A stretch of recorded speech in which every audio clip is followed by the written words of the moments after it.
ఈ తెలుగు సింహగర్జనను ఉద్దేశించి, ఈ తెలుగు సునామీని ఉద్దేశించి మనందరి గుండె చప్పుడు, యువత స్ఫూర్తి ప్రదాత, కొంతమంది దుర్మార్గులకి రెడ్ బుక్ అంటే అందరికీ, దుర్మార్గులకి, దుష్టులకి మనందరి స్ఫూర్తి ప్రదాత, కార్యకర్తల గుండె చప్పుడు, తెలుగుదేశం, తెలుగు యువ తేజం జాతీయ ప్రధాన కార్యదర్శి నారా లోకేష్ గారిని మాట్లాడవలసిందిగా ఆహ్వానిస్తా ఉన్నాం.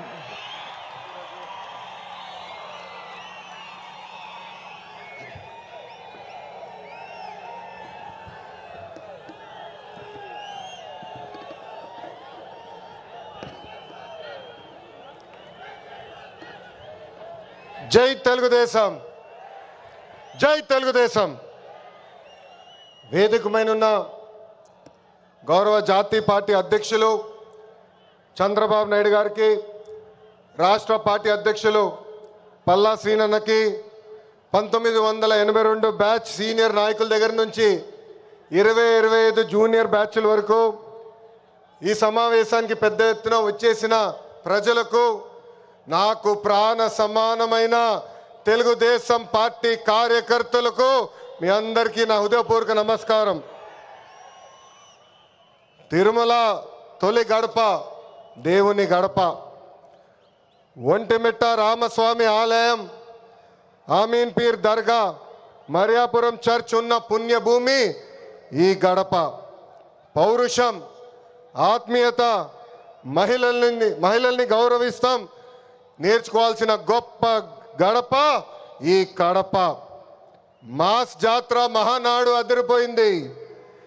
పౌరుషాల గడ్డపై పసుపు జెండా రెపరెపలాడుతుంది. దేవుని గడప కడపలో పసుపు పండగ నిర్వహిస్తాం. నా అదృష్టంగా నేను భావిస్తున్నా. 2024లో మాస్ విక్టరీ మనందరం చూసాం, చరిత్ర కూడా తిరిగి రాశాం. 94% స్ట్రైక్ రేట్ అంటే 175 నియోజకవర్గాల్లో 164 స్థానాలు మన కైవసం చేసుకున్నాం. ఇది ఒక రికార్డు కాదు, ఆల్ టైమ్ రికార్డ్ అని సభాముఖం మీకు తెలుపుతున్నా. ఇది తెలుగుదేశం పార్టీ కార్యకర్తల నాటు దెబ్బ. జెండా బీకేస్తా అన్నారు వాళ్ళు, ఇప్పుడు పార్టీ కార్యాలయానికి టూలెట్ బోటు పెట్టుకుని పారిపోయే పరిస్థితి. పార్టీ లేకుండా చేస్తా అన్నారు, అడ్రస్ లేకుండా పోయే పరిస్థితి. వై నాట్ 175 అన్నారు, ప్రజలు ప్రతిపక్ష హోదా కూడా ఇవ్వని పరిస్థితి. మన బొమ్మలు పెట్టి బాక్సింగ్ చేశారు, ప్రజలే ఇప్పుడు ఫుట్బాల్ ఆడుకునే పరిస్థితి. ఏ తప్పు చేయని మన అధినేత చంద్రబాబు నాయుడు గారు బంధించారు. ప్రజలు ఏకంగా ఆ నాయకుడిని ప్యాలెస్లో పెట్టి తాళాలేసి లాక్ చేసే పరిస్థితి. మన నాయకులు ట్రెండ్ ఫాలో అవ్వరు, ట్రెండ్ సెట్ చేస్తారు. సినిమా స్క్రీన్ అయినా, పొలిటికల్ స్క్రీన్ అయినా ఆయన ఒక లెజెండ్. ఆయన పేరేంటి? విశ్వవిఖ్యాత నట సార్వభౌమ స్వర్గశ్రీ నందమూరి తారక రామారావు గారు. ఎన్టీఆర్ అంటే 3 అక్షరాలు కాదు, ఎన్టీఆర్ అంటేనే ఒక ప్రభంజనం. ఆయనే రాముడు, ఆయనే కృష్ణుడు, ఆయనే భీముడు, ఆయనే అర్జునుడు, ఆయనే కరుణుడు, ఆయనే ప్రజల గుండెల్లో దేవుడు. పార్టీ పెట్టిన 9 నెలల్లో అధికారంలోకి రావటం ఒక చరిత్ర. దేశానికి సంక్షేమం అనే పదాన్ని పరిచయం చేసిన వ్యక్తి అన్న ఎన్టీఆర్. 2 రూపాయలకి కిలో బియ్యం, 50 రూపాయలకి హార్స్ పవర్ విద్యుత్, జంతా వస్త్రాలు, పక్కా ఇల్లు, గురుకుల పాఠశాలలు, మధ్యాహ్న భోజనం, ఇట్లా చెప్పుకుంటే రోజంతా పడుతుంది అన్న ఎన్టీఆర్ చేసిన సంక్షేమ కార్యక్రమాలు చెప్పేదానికి. సంక్షేమంలోనే అన్న ఎన్టీఆర్ ఒక బ్రాండ్. ఇంకా తెలుగువారు ప్రపంచం మొత్తంలో పెద్దపీట వేసింది మన బ్రాండ్ సిబిఎన్. సిబిఎన్ అంటే డెవలప్మెంట్, సిబిఎన్ అంటే సంక్షేమం, సిబిఎన్ అంటే మనందరి ధైర్యం. అప్పుడు ఐటీ, ఇప్పుడు ఏఐ, అప్పుడు హైటెక్ సిటీ, ఇప్పుడు క్వాంటమ్ వ్యాలీ, అప్పుడు సైబరాబాద్, ఇప్పుడు అమరావతి. చాలని 200 రూపాయల పెన్షన్ని 2000 రూపాయలు పెంచారు. ఇప్పుడు భారతదేశంలో ఏ రాష్ట్రం ఇవ్వని విధంగా 4000 రూపాయల పెన్షన్ మన చంద్రన్న అందిస్తున్నారు. అన్న క్యాంటీన్, డ్వాక్రా, దీపం, పేదల చిరునవ్వు మన నాయకుడు చంద్రబాబు నాయుడు గారు. మనకి ప్రతిపక్షం కొత్త కాదు, మనకి అధికారం కొత్త కాదు. 2019 నుంచి 24 వరకు విధ్వంస పాలన మనందరం చూసాం. ప్రశ్నిస్తే కేసులు, నా పైన కూడా 23 కేసులు పెట్టారు. పోరాడితే ఏకంగా అరెస్ట్ చేశారు. వేదిక మీద చాలా మంది నాయకుల్ని ఆనాడు అరెస్ట్ చేశారు. ఎన్ని ఇబ్బందులున్నా, ఎన్ని కేసులు పెట్టినా మనం ఆనాడు ఒకే డైలాగ్ చెప్పాం. ఏంటది? ఆ డైలాగ్ ఏంటి? తగ్గేదే లేదు.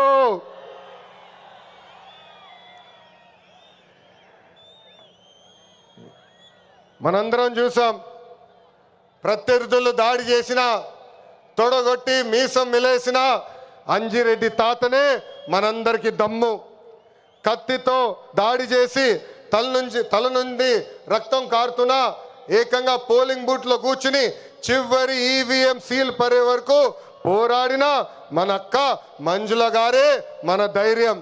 కత్తి మెడపై పెట్టి వాళ్ళ నాయకుడికి ఒక్కసారి జై కొట్టమంటే జై చంద్రబాబు నాయుడు, జై తెలుగుదేశం అని ప్రాణాలు కోల్పోయిన తోట చంద్రయ్య మనందరికీ స్ఫూర్తి. వేదికమైన ఉన్నారు. పార్టీ కోసం పోరాడి ఆనాటి పాలకులు వ్యతిరేకంగా మాట్లాడినందుకు ఆయన కన్ను పొడిచి కంటి చూపు పోయినా జై తెలుగుదేశం మన గాంధీ గారే ఈరోజు మనందరి సత్తా. విధ్వంస పాలనలో రాష్ట్రం తీవ్రంగా నష్టపోయింది. ఆంధ్రప్రదేశ్ను ఏకంగా అప్పుల ప్రదేశ్గా మార్చేసింది గత ప్రభుత్వం.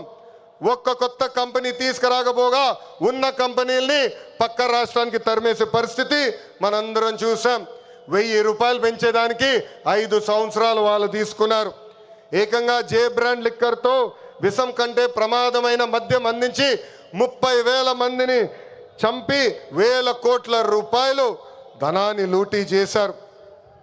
అందుకే రాష్ట్రాన్ని కాపాడుకునేదానికే కూటమి ఏర్పడింది. ప్రజల కోసం గౌరవ ప్రధానమంత్రి నరేంద్ర మోడీ గారు మన చంద్రన్న జనసేన అధినేత, నాకు అన్న సమానమైన పవనన్న, అందరూ ఎజెండాలు పక్కన పెట్టుకొని పని చేశారు. ప్రజలు మన్ని ఆశీర్వదించారు, కూటమిని ఆశీర్వదించారు. ప్రజాప్రభుత్వం ఈరోజు ఏర్పడింది. ఎన్ని ఆర్థిక ఇబ్బందులున్నా ఇచ్చిన ప్రతి హామీ కూటమి ప్రభుత్వం నిలబెట్టుకుంటూ ముందరికెళ్తుంది. దేశంలో ఏ రాష్ట్రంలో ఇవ్వని విధంగా వృద్ధులకి 4,000 రూపాయలు, వికలాంగులకి 6,000 రూపాయలు, ఏకంగా బెడ్కి పరిమితం అవుతే 15,000 రూపాయలు ప్రతి నెల పెన్షన్ ఇచ్చి ఆదుకుంటుంది కూటమి ప్రభుత్వం. దీపం పథకం కింద ప్రతి ఏటా ఉచితంగా 3 గ్యాస్ సిలిండర్లు కూడా మన ప్రభుత్వం అందజేస్తుంది. ఇంకా అన్న క్యాంటీన్లు కూడా తిరిగి ప్రారంభించాం. ఇంకా జూన్ మాసంలోనే తల్లికి వందనం కూడా మన ప్రభుత్వం ఇవ్వబోతుంది. అన్నదాత సుఖీభవ త్వరలో అమలు చేస్తున్నాం. ఆగస్ట్ 15 నుంచి మా అక్క చెల్లెలు, పెద్దమ్మ, చిన్నమ్మలు ఆర్టీసీ బస్సులో ఉచితంగా కూడా ప్రయాణించే హక్కు మన ప్రభుత్వం కల్పించబోతుంది. ఇంకా 16,347 పోస్టులతో మెగా డిఎస్సి మనం ప్రకటించుకున్నాం. జూన్ మాసంలో ఎగ్జామ్స్ నిర్వహించి ఏకంగా వచ్చే అకాడమిక్ ఇయర్కి ఉపాధ్యాయుల్ని కూడా పొజిషన్ చేస్తాం. పోయిన ఎన్నికల్లో ప్రభుత్వ ఉద్యోగస్తులందరూ కూటమి ప్రభుత్వానికి సహకరించారు. ప్రతి నెల 1వ తారీఖు నాడు వాళ్ళ జీతాలు ప్రభుత్వం చెల్లిస్తుంది. వాళ్ళకి అనేక సమస్యలు ఉన్నాయి. ఆ సమస్యలన్నీ కూడా ఒక పద్ధతి ప్రకారం కూటమి ప్రభుత్వం పరిష్కరిస్తుందని ఈ సభాముఖం వాళ్ళందరికీ తెలుపుతున్నాం. అభివృద్ధి వికేంద్రీకరణ అనేది మన ఎజెండా. మిషన్ రాయలసీమ అన్నాడు నేను ప్రకటించా. ఆ మిషన్ రాయలసీమ అమలు చేసడానికి ఈరోజు మన ప్రభుత్వం పనిచేస్తుంది. రాయలసీమను ఒక automotive, electronics, renewable energy, horticulture హబ్గా తీర్చిదిద్దుతున్నాము. ప్రకాశం జిల్లాలో రిలయన్స్ సిబిజీ ప్లాంట్స్ ఏర్పాటు చేస్తున్నాం. ఉభయ గోదావరి జిల్లాలో పెద్ద ఎత్తున ఆక్వాని ప్రోత్సహిస్తున్నాం. ఏకంగా ఉత్తరాంధ్రలో ఐటీ, ఫార్మా, మెడికల్ ఎక్విప్మెంట్ తయారీ, ఏకంగా భారతదేశంలోనే అతిపెద్ద స్టీల్ ప్లాంట్ ఆసిలర్ మిత్తల్ ప్లాంట్ కూడా మనం తీసుకొస్తాం జరిగింది. గడిచిన 11 నెలల్లో 8.5 లక్షల కోట్ల విలువైన పెట్టుబడి, తద్వారా 6 లక్షల మందికి ఉద్యోగాలు కల్పించే దిశగా మన ప్రభుత్వం ఒప్పందాలు కుదిరించుకుంది. ఇంకా తెలుగుదేశం పార్టీలో మా కార్యకర్తలే అధినేత. దేశంలో ఏ పార్టీ ఇవ్వని గౌరవం తెలుగుదేశం పార్టీ కార్యకర్తలకి ఇస్తుంది. దేశంలో ఏ పార్టీకి 1 కోటి మంది సభ్యులు లేరు. అదే మన పసుపు జెండా పవర్, అదే ఈ పసుపు సైన్యం పవర్. సభ్యత్వంలో కూడా ఎవరు మన రికార్డు బద్దలగొట్టే పరిస్థితుల్లో లేరు. ఈరోజు 5 లక్షల ప్రమాద బీమా అందిస్తున్నాం. ఫ్యాక్షన్లో ఎవరైనా చనిపోతే వాళ్ళ బిడ్డలు ఫ్యాక్షన్లోకి వెళ్లకుండా ఎన్టీఆర్ మోడల్ స్కూల్లో మన నాయకుడు చంద్రబాబు నాయుడు గారు ఈరోజు చదివిస్తాం జరుగుతుంది. విద్య, వైద్యం, స్వయం ఉపాధి ఇలా 140 కోట్ల రూపాయలు కేవలం కార్యకర్తల సంక్షేమం కోసం ఖర్చు పెట్టిన పార్టీ తెలుగుదేశం పార్టీ. నేను స్వయంగా వైసీపీ హయాంలో ఇబ్బంది పడిన కుటుంబాలని కలుస్తున్నా. ఒక్కొక్కరిని కలిసి వాళ్ళకి ఏమైనా సమస్యలు ఉంటే మేము పరిష్కరిస్తున్నాం. అంతేకాదు మన అధినేత చంద్రబాబు నాయుడు గారు కానీ నేను జిల్లాకు వచ్చినప్పుడు ప్రభుత్వ కార్యక్రమానికి వెళ్ళే ముందల ఆనాడు మేము ఇచ్చిన హామీ మేరకు ముందల ఉత్తమ కార్యకర్తలు కలిసిన తర్వాతనే ప్రభుత్వ కార్యక్రమాలకి మేము వెళ్తాం జరుగుతుంది. నేను సీనియర్ని జూనియర్ని సమానం గౌరవిస్తా, కానీ పనిచేసే వాళ్ళని ప్రోత్సహిస్తా. ప్రతి కార్యక్రమంలో కార్యకర్తలు భాగస్వామ్యం అవ్వాలి, కలిసికట్టుగా పనిచేయాలి. మన చేస్తున్న సంక్షేమ అభివృద్ధి కార్యక్రమాలు ప్రజల్లోకి తీసుకురావాల్సిన అవసరం చాలా చాలా ఉంది. ఇక్కడున్న ఎంతోమంది మన అధ్యక్షుడు వారు చంద్రబాబు నాయుడు గారిని కలిశారు, నన్ను కూడా కలిశారు. పాదయాత్రలో లక్షలాది మంది నాతో ఏకంగా ఫోటోలు దిగారు. ఈ సభాముఖంగా వైకాపా కార్యకర్తలు ఆలోచించమంటున్నా, ఏనాడైనా మీ నాయకుడు మిమ్మల్ని కలిశాడా? ఏనాడైనా మీ నాయకుడు మీతో ఫోటో దిగారా? అధికారంలో ఎందుకో ఇప్పుడు ప్రతిపక్షంలో కూడా తాడేపల్లి కొంపకెళ్తే no entry, palace doors closed అని చెప్పే పరిస్థితికి వచ్చారు. గౌరవ ముఖ్యమంత్రి చంద్రబాబు నాయుడు గారు, గౌరవ ఉప ముఖ్యమంత్రి పవన్ అన్న కలిసి రాష్ట్రాన్ని అన్ని రకాలుగా అభివృద్ధి చేస్తున్నారు. గౌరవ ప్రధానమంత్రి గారు రాష్ట్రానికి పూర్తిగా సహకారం అందిస్తున్నారు. ఏకంగా ఆంధ్ర రాష్ట్ర ప్రజలు కోరిన అన్ని కోరికలు ఈరోజు గౌరవ ప్రధానమంత్రి గారు తీర్చుతున్నారు. దానికి కారణం ఒకటే, మొన్న జరిగిన ఎన్నికల్లో 25 స్థానాల్లో ఎప్పుడైతే కూటమి పార్లమెంట్ 25 స్థానాల్లో కూటమి ఎప్పుడైతే 21 స్థానాలు గెలిచిందో, ఎస్ ఆంధ్ర రాష్ట్రం ఇప్పుడు ఎన్డీఏ వెనకుంది, ఆంధ్ర రాష్ట్రం ఎన్డీఏకి కట్టుబడి ఉంది. అందుకే ఆంధ్ర రాష్ట్రానికి నేను అన్నీ చేస్తానని అడుగు వేశారు మన గౌరవ ప్రధానమంత్రి నరేంద్ర మోడీ గారు. ఇప్పుడు మనం చేయాల్సింది ఒకటి ఉంది, ప్రజలకు దగ్గర అవ్వాలి. అహంకారం, ఈగో పక్కన పెట్టుకోవాలి. అహంకారం ఉంటే ఏమవుతుందో మనందరం చూసాం. 151 సీట్లు ఏమైంది? 151 సీట్లు ఏమైంది? 11 అయ్యాయి. అందుకే నేలపై ఉండాలి, ప్రజలకు సేవ చేయాలి. అధికారంలో ఉన్న ప్రతిపక్షంలో ఉన్నట్టు మనం అందరం వ్యవహరించాలి. చిన్న కుటుంబంలోనే సమస్యలు ఉంటాయి. 3 పార్టీలు కలిసినప్పుడు చిన్న సమస్యలు రావటం సహజమే. ఈగోలు పక్కన పెట్టండి, అందరం కలిసి పనిచేద్దాం. విడాకులు, మిస్ఫైర్లు, క్రాస్ ఫైర్లు ఎట్టి పరిస్థితుల్లో జరిగేదానికి లేదని ఈ సభాముఖ కార్యకర్తలందరికీ నేను తెలుపుతున్నా. ఈ మహానాడు వేదికగా ఒక ముఖ్యమైన విషయం ఆంధ్ర రాష్ట్ర ప్రజలకి నేను చెప్పదలుచుకున్నా. ప్రభుత్వ కొనసాగింపు చాలా చాలా అవసరం. ఒక రాష్ట్రం అభివృద్ధి చెందాలంటే ప్రభుత్వం కొనసాగించాల్సిన అవసరం చాలా ముఖ్యం. 2014లో కట్టుబట్టలతో మన ప్రయాణం ప్రారంభించాం. 2014 నుంచి 19 వరకు సంక్షేమ అభివృద్ధి జోడి ఎద్దుల బండిలాగా మనం నడిపించాం. 2019లో విధ్వంస పాలన వచ్చింది, విధ్వంస ప్రభుత్వం వచ్చింది, ఒక సైకో ముఖ్యమంత్రి అయ్యాడు. దానివల్ల ఆంధ్ర రాష్ట్రం 30 సంవత్సరాలు వెనక్కిపోయింది. ఆంధ్ర రాష్ట్రం చాలా ఇబ్బంది పడింది. ఒక్కసారి ఆంధ్ర రాష్ట్ర ప్రజలు ఆలోచించాలా. గుజరాత్లో బీజేపీ వరుసగా 7 సార్లు గెలిచింది. ప్రభుత్వ కొనసాగింపు వల్ల ఈరోజు గుజరాత్లో అన్ని రంగాల్లో వాళ్ళు అగ్రస్థానంలో ఉన్నారు.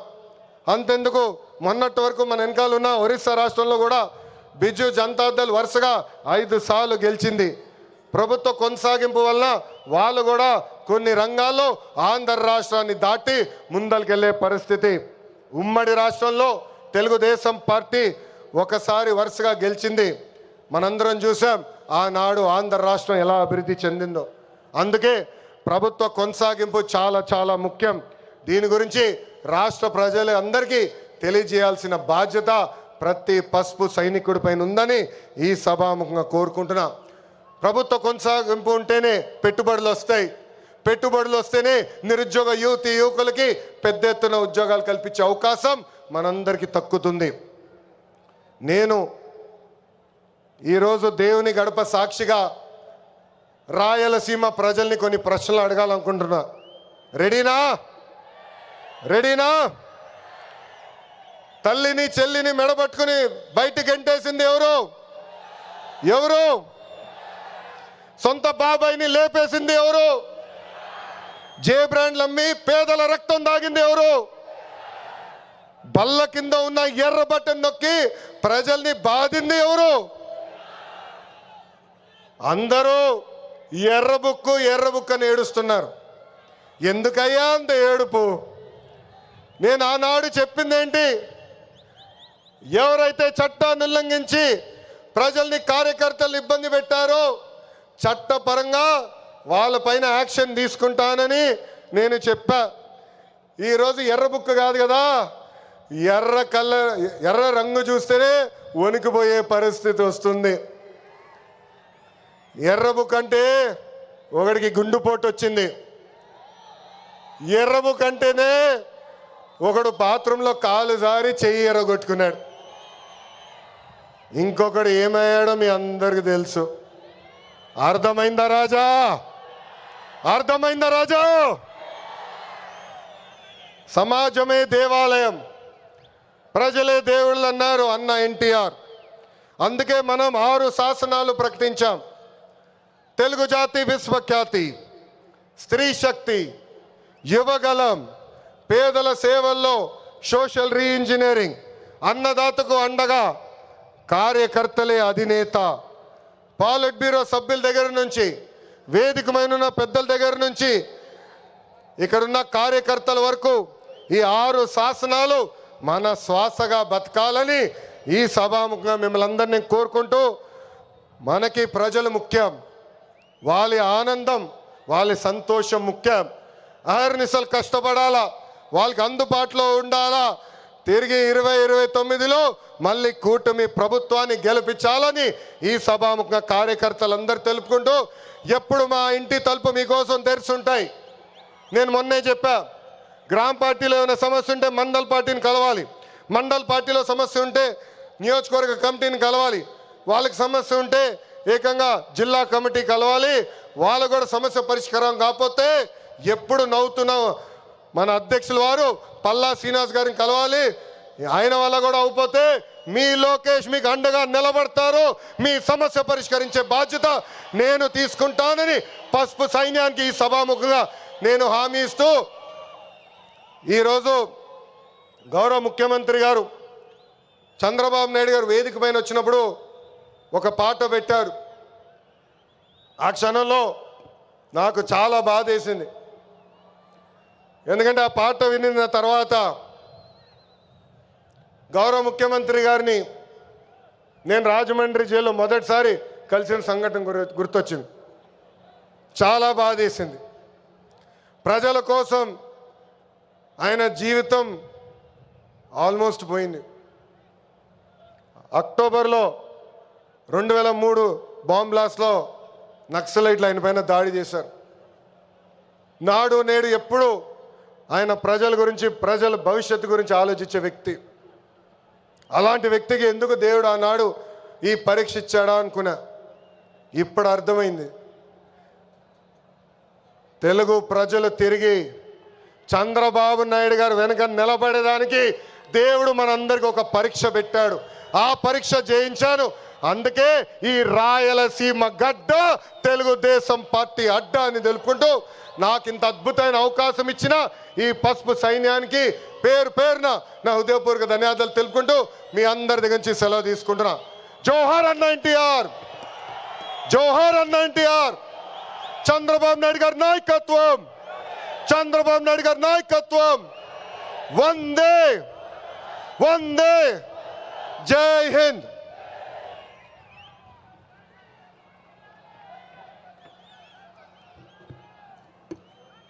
ఇటీవలి